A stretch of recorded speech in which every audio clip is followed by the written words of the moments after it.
Estamos de volta e a gente segue falando sobre a pesquisa que um professor e alunas do curso de Ciências Econômicas da Unicinos realizaram apresentando a situação das exportações brasileiras do setor coureiro. Bom, quero começar esse bloco, Karina, para a gente falar sobre a China, que a gente estava comentando no bloco anterior, que é um dos principais concorrentes do Brasil, quanto o assunto é esse, mas as perspectivas de crescimento do mercado brasileiro nesse setor, elas dependem da competitividade, né? Queria que você comentasse um pouquinho essa questão com a gente. Na verdade, hoje China e Índia também entram no mercado, né? E elas são concorrentes desleais em termos de custo, né? Apesar de o Brasil ter uma qualidade superior, tanto na fabricação de couro quanto de calçado, nós acabamos perdendo muito o mercado com relação ao custo, né? E aí vem também os acessórios de calçado, né? Sintéticos, fivelas e tudo mais, que é muito mais barato o que é produzido lá fora e importado para o Brasil do que o que é produzido aqui dentro do Brasil. Quer dizer, tem uma concorrência, desculpa interromper, mas tem uma concorrência direta dos países do BRIC. São países que são destaque aí na economia mundial e tem uma concorrência direta entre eles nesse setor. Exatamente, exatamente. Tanto no setor calçadista quanto também metalúrgico, enfim, a concorrência é direta tanto em materiais quanto em couro também. A gente vê que as empresas elas precisaram se adaptar também a isso, né? Quero saber da Aline, como é que você avalia atualmente a situação dessas empresas? Qual é o perfil dessas empresas hoje?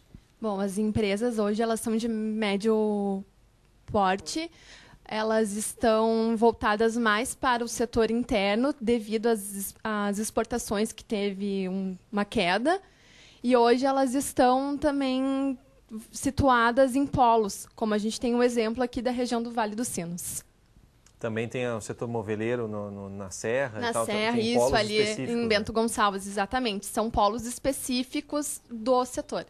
E aí você também tem uma queda, digamos assim, na questão da competitividade, porque nós temos, pelo menos no passado recente, o câmbio muito valorizado, e aí você pega isso, por exemplo, países como China e Índia, quer dizer, a taxa de câmbio deles em relação ao dólar, ela é muito, quer dizer, mais desvalorizada em relação ao real ao dólar. Então, na verdade, a gente também tem esse efeito, pelo menos de curtíssimo prazo, né? Esse efeito de perda de competitividade em relação a esses países do BRIC, como você mencionou. Uma pergunta, professor. O Brasil aplicava uma sobretaxa de 182% em partes e peças de calçados vindas da Ásia, mas desde a semana passada os importadores brasileiros não precisam mais pagar essa tarifa extra. O senhor pode explicar melhor para nós o que isso significa, qual é o impacto?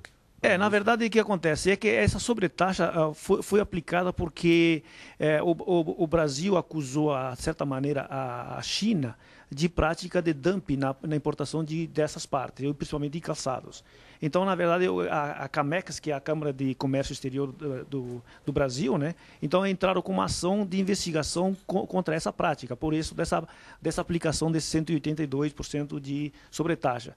Mas aí a Bicalçado entrou com uma ação dizendo que as partes de calçado não seriam necessárias, porque seriam componentes úteis que poderiam ser comprados para o Brasil e fabricação do calçado brasileiro e, portanto, ganhar competitividade em relação ao mercado internacional.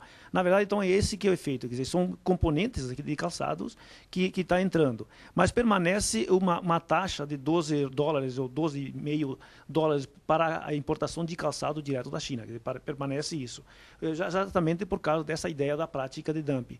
Porque foi visto que algumas empresas chinesas produzem essas partes chegando até 32% abaixo do custo de produção. E isso, colocado no mercado internacional, seria claramente uma prática de dumping. Bom, e depois de entender tudo isso, eu quero saber quais as projeções. A gente tem aí um setor animador daqui para frente, de repente, Aline?